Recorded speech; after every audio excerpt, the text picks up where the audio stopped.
Bismillahirrahmanirrahim. Assalamualaikum warahmatullahi wabarakatuh. Alhamdulillahirabbil alamin. Allahumma sholli ala sayyidina Muhammad wa ala ali sayyidina Muhammad. Amma ba'du. Para mahasantri semua yang saya hormati, alhamdulillah sore hari ini kita bisa kembali bertemu untuk melanjutkan kajian tentang tasawuf Syekh Nawawi Al-Bantani. Sebelum kita melaksanakan kajian pada hari ini, mari kita membaca surah Al-Fatihah. Mudah-mudahan Allah Subhanahu wa Ta'ala memberikan keistimewaan di sisinya bagi semua guru kita yang telah meninggal dunia, juga orang tua, kakek nenek kita, dan kepada guru-guru kita yang masih hidup, pada orang tua kita, saudara-saudara kita yang berjuang untuk diri kita. Mudah-mudahan Allah Subhanahu wa Ta'ala berikan kekuatan bagi mereka, berikan bimbingan supaya dapat senantiasa berjalan di jalannya Allah Subhanahu wa Ta'ala. Juga kepada kita yang sedang belajar, mudah-mudahan Allah berikan terang hati, terang pikiran.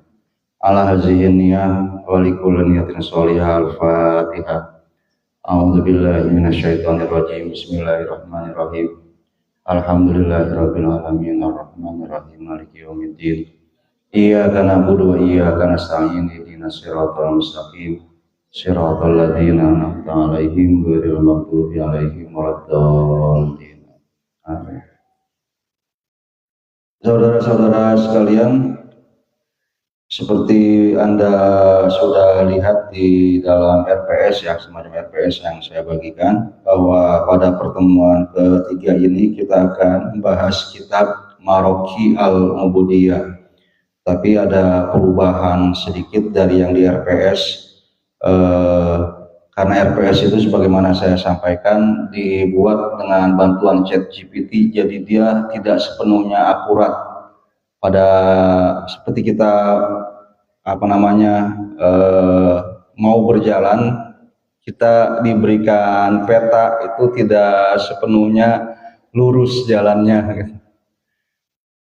Nah, yang diperbaiki setelah saya melihat kitab asli Maraqil Ubudiyahnya, maka dari segi judul pertemuan yang ketiga ini yang lebih tepat adalah tentang niat. Untuk apa aku belajar? Saya pada 2 minggu lalu berkata mau memberikan PDF Syekh Nawawi, ya, tapi belum. Ya, mudah-mudahan setelah ini ada PDF-nya, cuma lupa saja nge-share. Mungkin saya share nanti link Google Drive-nya saja.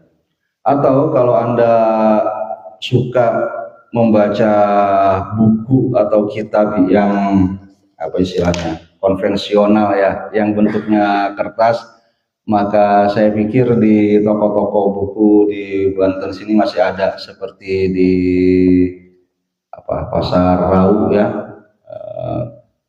itu masih ada toko kitab di sana.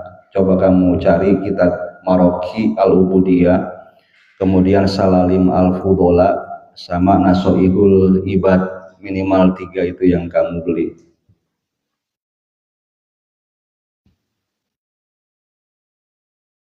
Dari daftar isi buku ini kita bisa lihat buku Maraqil Ubudiyah itu terbagi menjadi 3 bagian. Yang pertama tentang ketaatan, yang itu terdiri dari banyak subbab, mulai dari adab bangun dari tidur, adab memakai pakaian, adab wudu, adab mandi, tayamum, adab keluar ke masjid, keluar rumah menuju ke masjid, adab masuk ke masjid, dan selanjutnya, yang nanti ini akan kita bahas pada pertemuan keempat nanti. Jadi dengan tema banyak adab-adab ini eh, penguatan batin sebelum belajar. Kalau sekarang kan niat belajar. Nah, sebelum kita benar-benar belajar, kita perlu pengondisian batin juga lewat adab-adab atau ritual-ritual yang kita kerjakan dengan menyadari maknanya, dengan memahami maknanya. Kemudian bab yang kedua adalah tentang menjauhi kemaksiatan, baik maksiat zahir maupun maksiat batin. Yang ketiga bab tentang pertemanan. Nah, jadi kita masih akan punya berapa pertemuan lagi ya? 1, 2, 3 pertemuan lagi tentang Maroki al-Ubudiyah ini gitu. Masih belum terlambat kalau kamu beli bukunya sekarang. Jadi isi kitab ini setelah pengantar dari penerbit, kemudian biografi penulis, pendahuluan kitab, dia berisi 3 bab. Bab ketaatan, menjauhi maksiat, dan adab berteman serta bergaul dengan Sang Pencipta dan dengan sesama makhluk. Bab pertama tentang ketaatan tadi memuat subbab yang paling banyak, mulai dari adab bangun tidur dan berpakaian, adab masuk toilet, adab wudhu, hingga adab sholat dan puasa. Adab itu apa ya? Tata krama, betul. Tata krama itu ada yang bilang lebih penting daripada ilmu. Bagaimana tuh ungkapannya? Adab di atas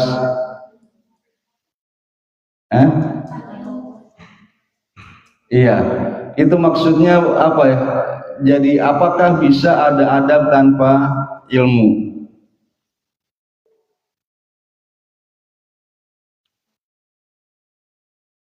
Kalau saya memaknainya, ya pondasi adab itu semuanya sebenarnya adalah ilmu. Jadi kita harus tahu dulu, baru kita bisa bertata krama.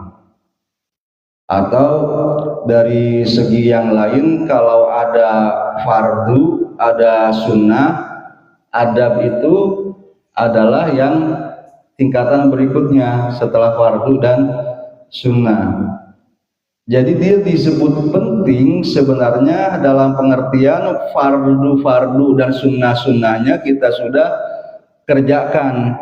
Itu jadi tata krama itu ada nilainya. Kalau tata kramanya baik tapi yang fardu-fardunya justru ditinggalkan, itu justru terjatuhnya kepada kepalsuan. Seperti ada yang kebutuhan primer, kebutuhan sekunder, dan tersier. Adab itu tersiernya. Kalau kita bisa memenuhinya, itu akan menilainya sangat bagus. Kalau memang kebutuhan primer dan sekunder kita sudah kita penuhi. Tapi coba kamu katakanlah contohnya cari skincare, tapi puasa demi beli skincare gitu kan, nggak sarapan, nggak makan siang, makannya cuma sekali aja misalnya sehari, akhirnya jatuh sakit. Bagus atau tidak? Iya, seperti itu. Adab penting, adab fauqal ilmi, adabnya, tapi artinya ya kita harus mengerjakan yang primernya. Nah, di dalam Marokil Ubudiyah, saya mau bagi ini tapi saya sudah online ya.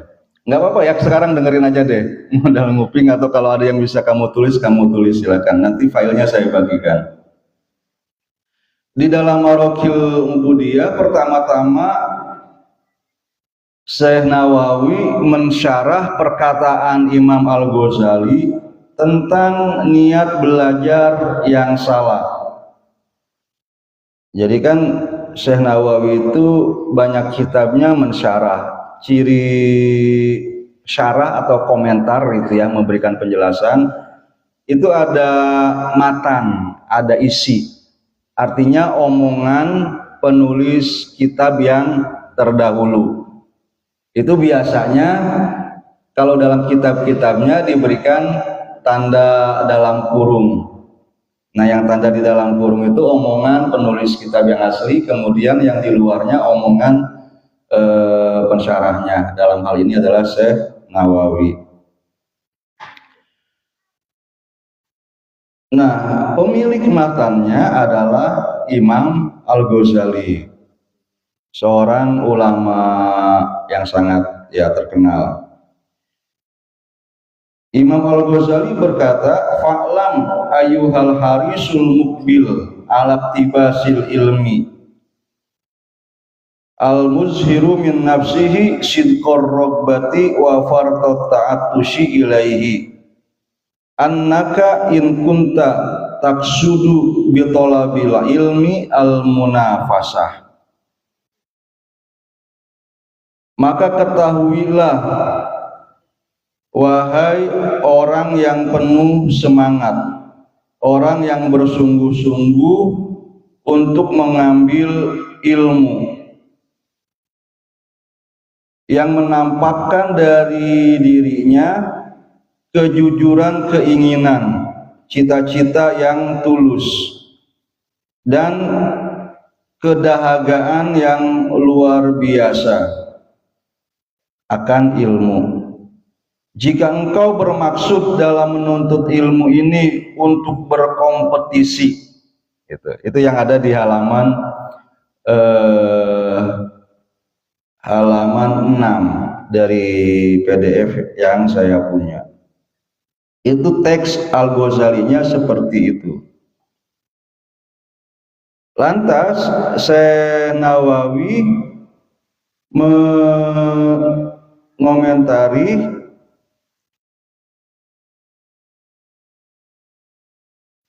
yang dimaksud dengan iktibasil ilmi itu adalah istifadatihi minal muallim, mengambil manfaat ilmu dari guru.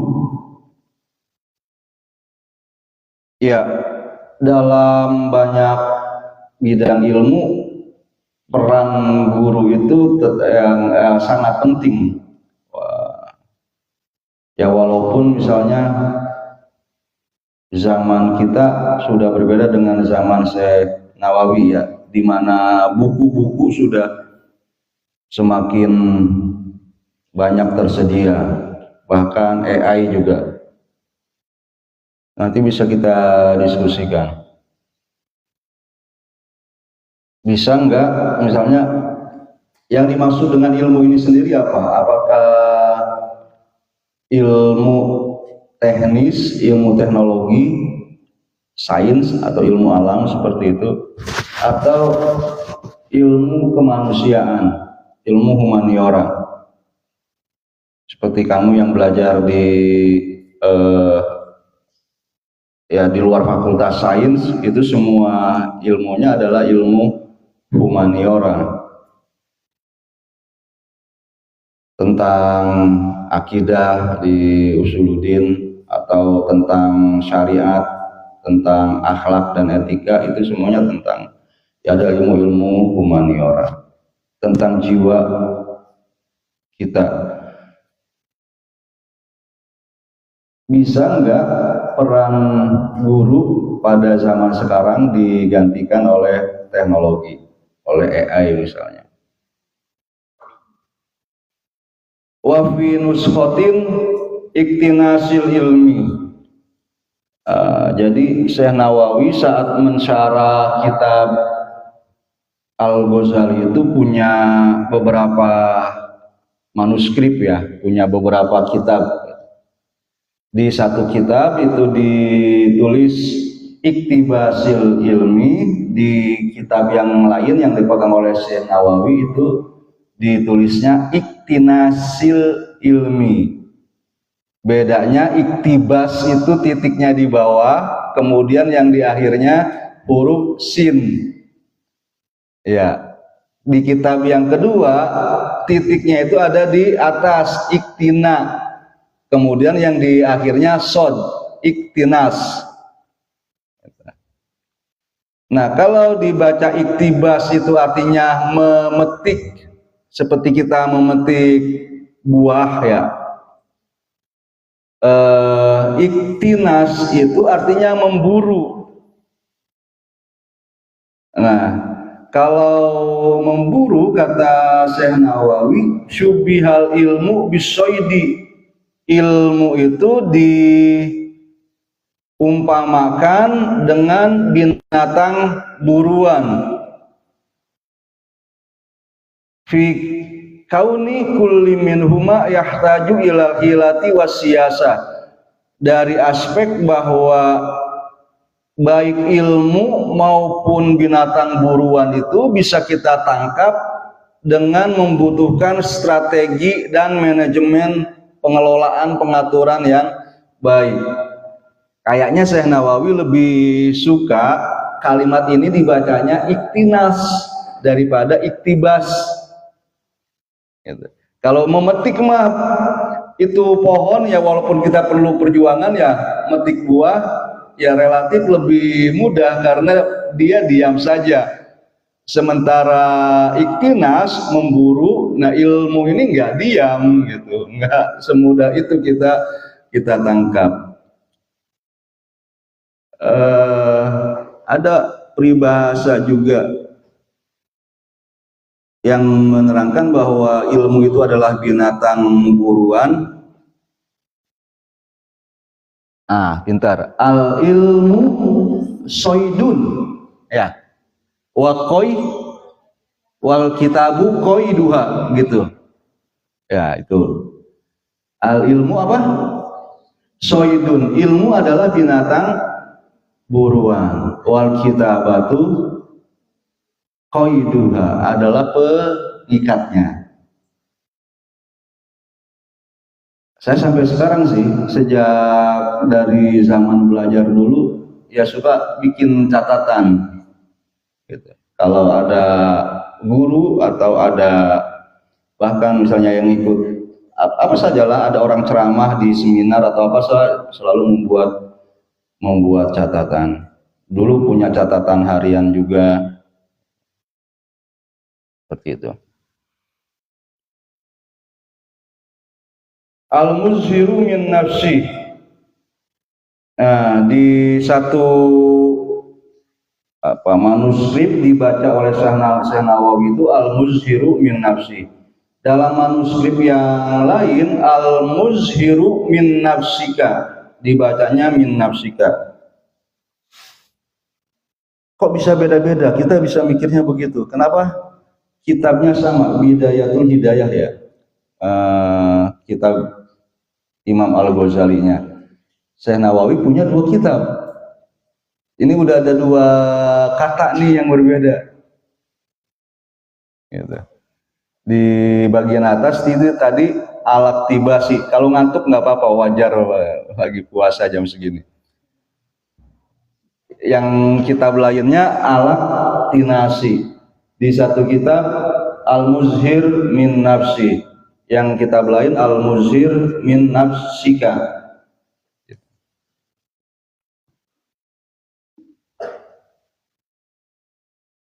Mungkin nggak kesalahan kalau seperti ini ya, beda kata beda makna kan. Iktibas iktinas, al-muzhir min nafsi, al-muzhir min nafsika.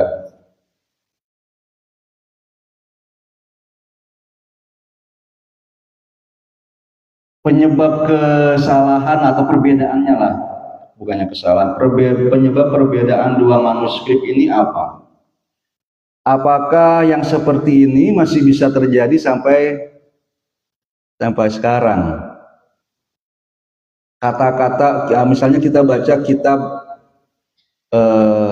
ya kalau Al-Quran kan inna nahnu nazzalna dzikra wa inna lahu lahafizun. Penjagaan Al-Quran itu lebih karena penghafalnya sangat banyak. Yang penghafalnya itu bersanad.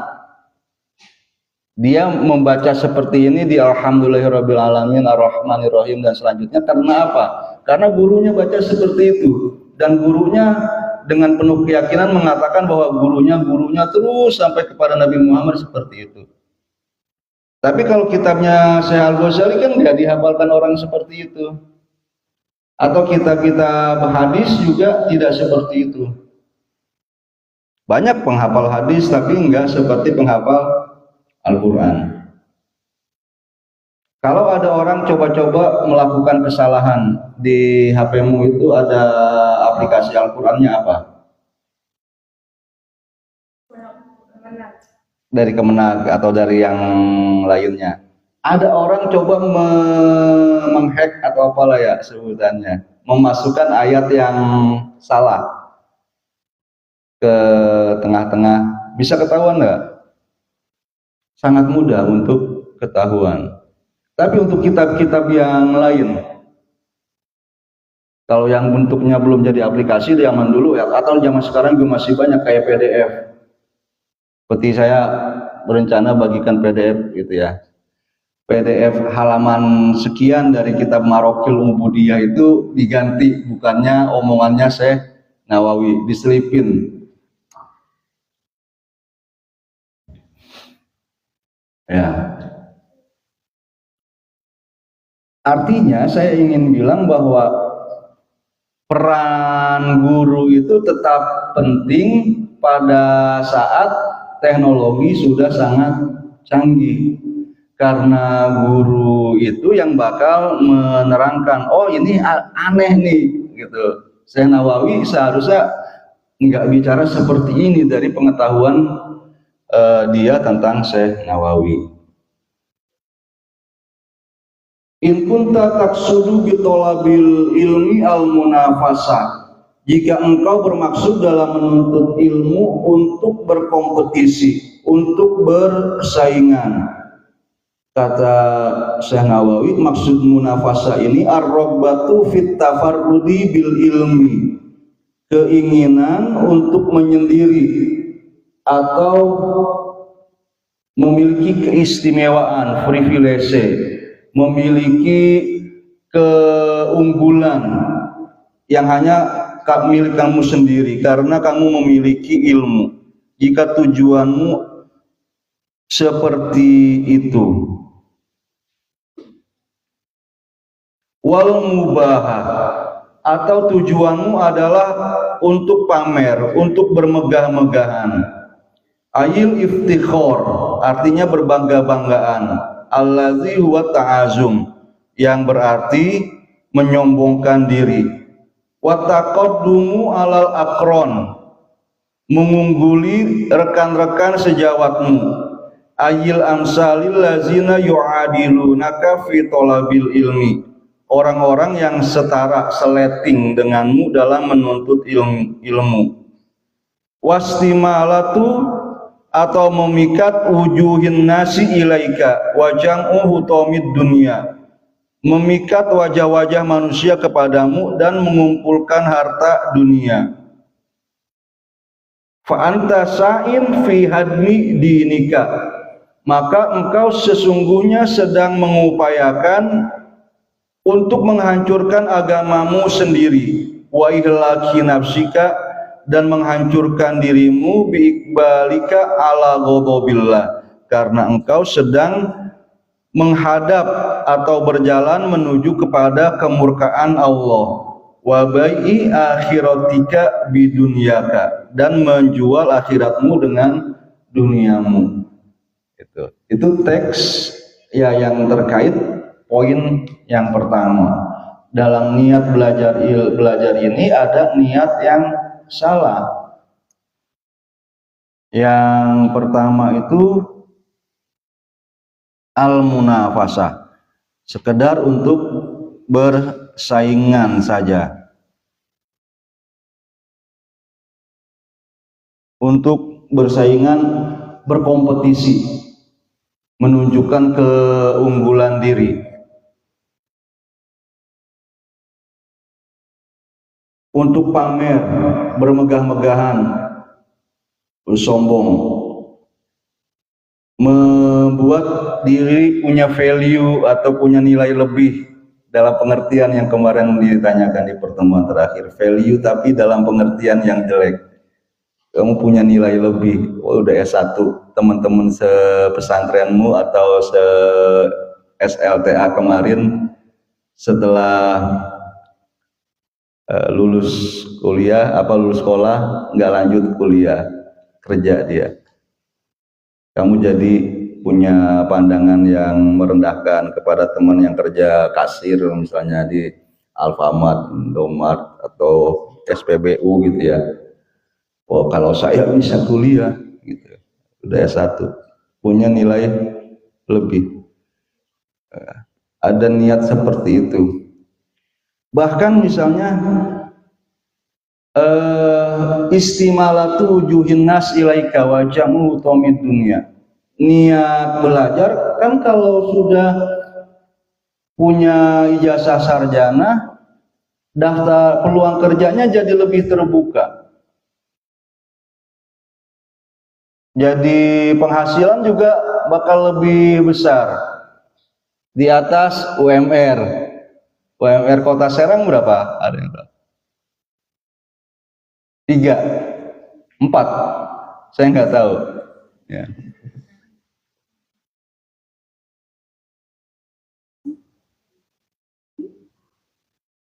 Punya niat seperti itu kata Imam Al-Ghazali dan Syekh Nawawi, antas sa'in fi hadmi dinika wa ihlaki nafsika. Kita sedang menghancurkan agama kita dan membinasakan diri kita. Bi iqbalika ala ghadabillah. Tapi jujur aja, kayaknya pernah terselip niatan seperti itu gitu. Kalau tidak pada dirimu, mungkin pada orang tua. Lanjutin sekolah, jangan pikirin biaya, gitu kan. Emak sama bapak yang bakal mikirin itu, gitu kan. Nanti kalau kamu sudah lulus sarjana, gitu, bisa balas budi. Itu juga kan niat yang salah sebenarnya. Pendidikan seperti investasi. Nanti kalau saya sebagai orang tua sudah pensiun, anak bisa menjadi sandaran, bisa jadi jaminan.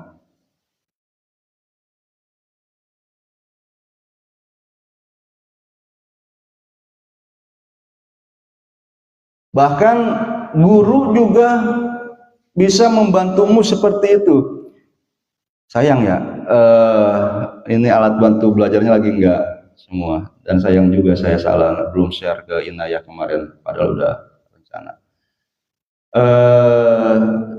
Harusnya Anda juga bisa melihat bahwa Imam Al-Ghazali dan Syekh Nawawi mengatakan bukan hanya si santri mahasantri, bukan hanya orang tuanya, kampusnya juga bisa membantumu dalam punya niat yang salah itu, niat belajar yang salah. Kata Syekh Nawawi, wa muallimuka mu'inun laka ala isyanika wa syarikun laka fi khusronika wa huwa kaba'i sayfin min qati'i tariq.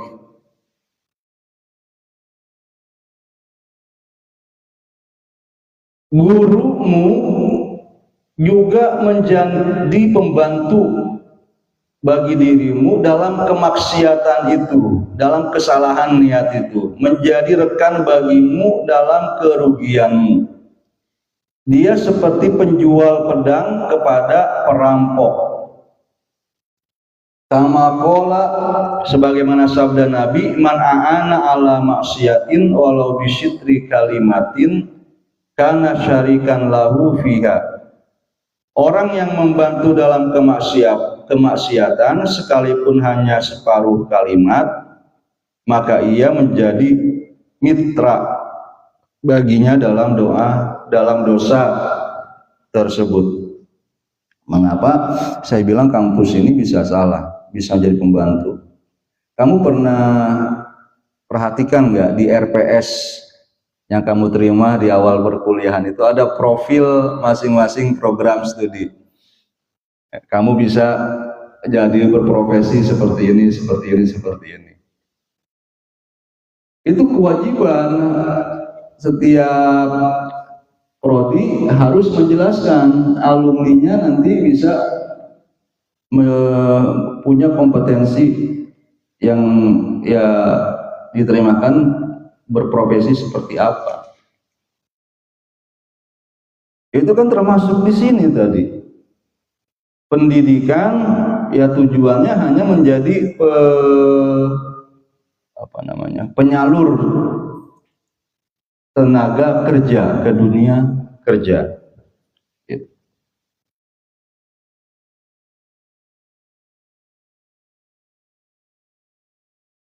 Wawatul ilmi inda ghairi ahlihi kamuqallidil khonazir al jawahira wal lu'lu'a waz zahaba. Padahal ilmu itu sangat berharga. Enggak sepantasnya ilmu dijadikan hanya tujuannya seperti itu saja. Itu seperti mengalungkan permata, mutiara dan emas pada leher babi.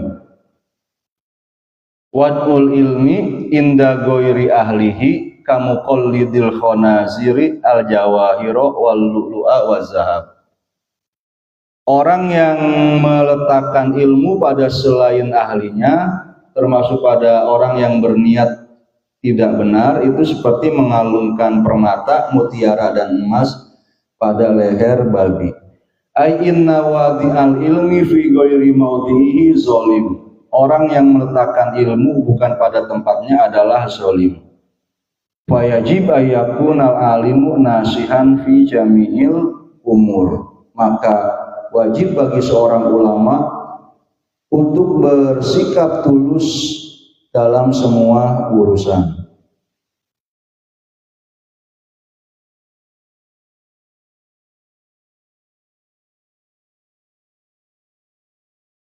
Jadi niat yang benar itu apa?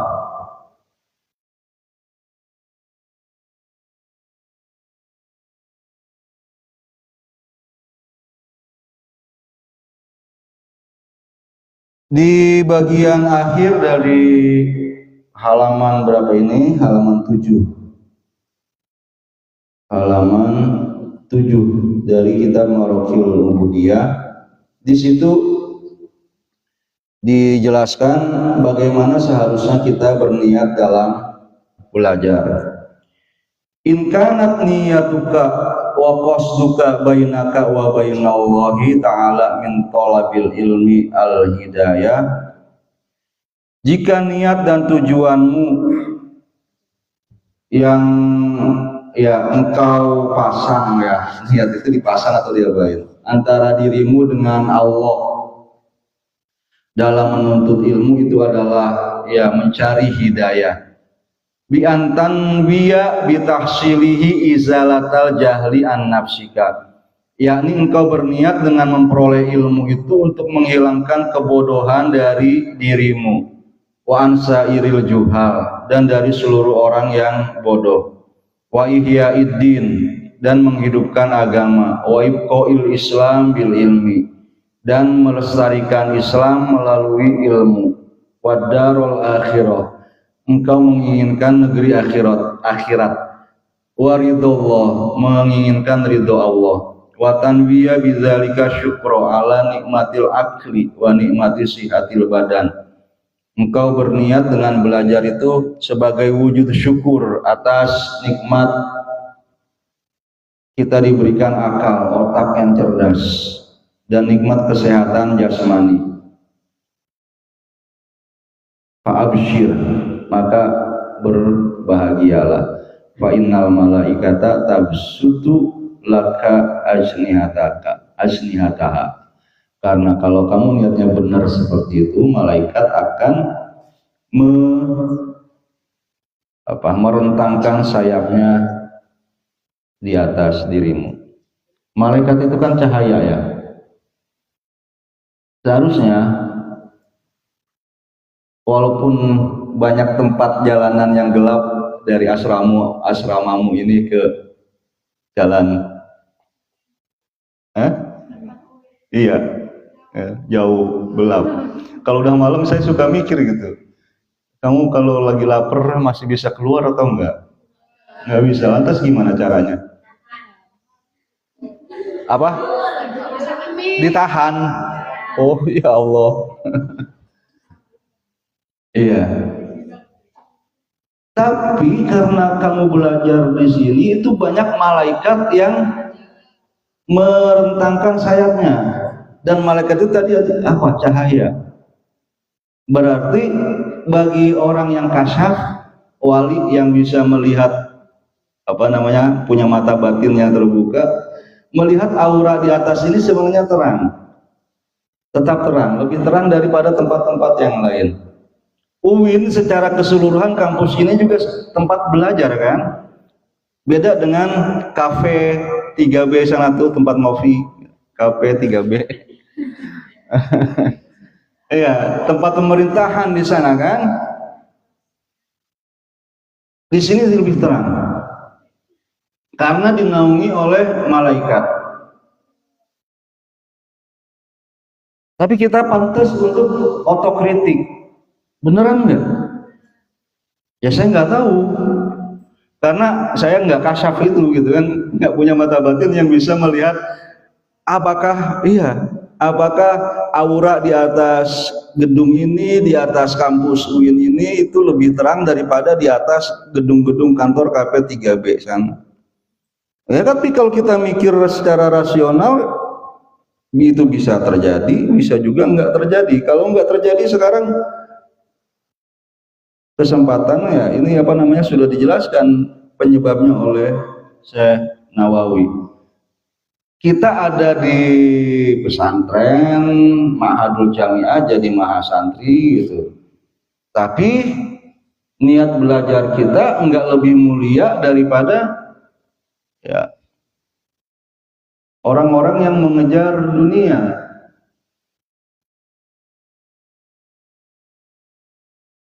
Cuma terang-terangan saja misalnya, yang mengejar dunia langsung dengan berdagang, berbisnis, kita tunda dulu gitu kan dengan mencari ilmu. Nanti lewat ilmu ini juga kita dapat kompensasi berupa penghasilan dunia yang lebih besar. Satu paragraf lagi yang saya mau baca.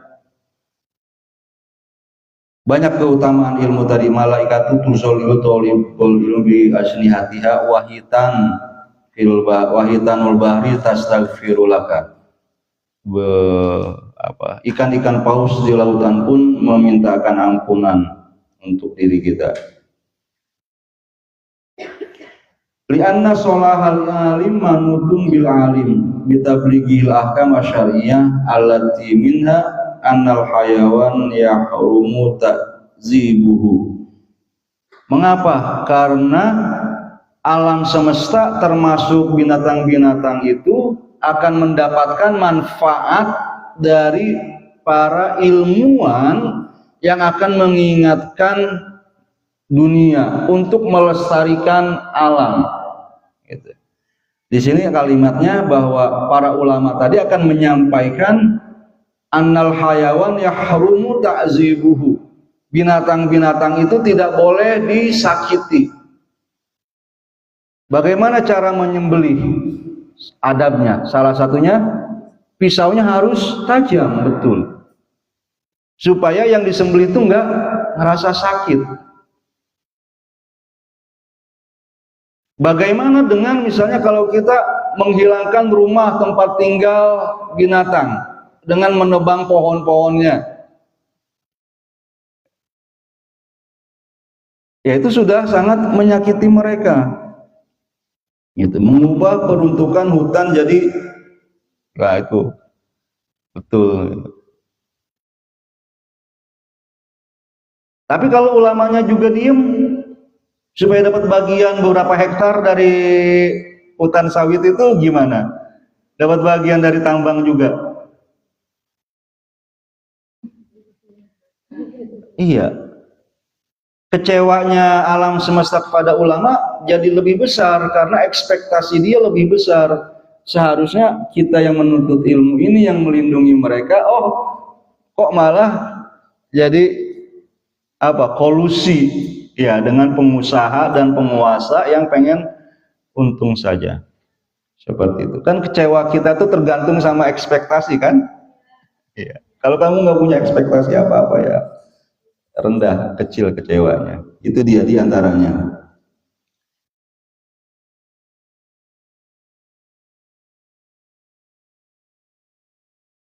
Salah satu tanda bahwa seorang punya niat yang benar dalam menuntut ilmu ini ada yang menarik. La tufariqu baina ayyan kashifal haqqu ala lisanika au ala lisani ghairika. Engkau tidak membedakan apakah kebenaran tersingkap, terajarkan kepada masyarakat melalui lidahmu atau melalui lidah orang lain. Apa maksudnya? Seorang ulama harus menurunkan egonya. Kalau ada UAS, Ustadz Abdul Somad mengajarkan kebaikan, ada UWAH, Ustadz Adi Hidayat sudah mengajarkan kebaikan, yang kasiful hak ala lisani goirika, pada lidah orang lain, bukan melalui lidah UWAF. Siapa UWAF? Ustadz Ahmad Fadil. Gitu. Seharusnya Ustadz Ahmad Fadil tetap merasa senang. Yang penting adalah kebenaran itu tersingkap, diketahui oleh masyarakat. Bukannya malah kesel, malah iri, malah dengki. Kenapa dia yang viral? Kenapa videonya banyak yang like, subscribe, komen? Nah, gitu ya. Dan ini harus berlanjut kepada komunitas atau kepada organisasi kita juga. Kalau misalnya organisasi eksternalmu itu HMI atau PMII, ya kalau kebaikan yang terjadi di masyarakat itu datangnya lewat HMI, sementara kamu anak PMII, kamu senang atau enggak? Kalau niatnya benar-benar adalah untuk kebaikan masyarakat, ya senang dong harusnya. Tapi kan sekarang kenyataannya enggak. Gitu. Kebaikan itu baik kalau saya yang melakukannya. Kalau orang lain yang melakukannya, iya, itu bisa jadi jelek, bisa jadi jahat. Kesalahan juga kesalahan karena orang lain yang ngerjain. Kalau yang ngerjain itu adalah organisasi saya, itu bisa jadi benar. Ya, mainin data, manipulasi segala macam, tipu-tipu dan sebagainya. Itu jahat kalau yang ngerjain orang lain, organisasi lain. Kalau yang ngerjain saya, itu namanya cerdik, pinter. Gitu. Semakin tinggi ilmu kita, semakin banyak pembenaran-pembenaran yang kayak begitu, karena niatnya juga salah. Kita masih punya waktu 15 menit lagi. Silakan kalau ada tanggapan, komentar, pertanyaan, saya persilakan.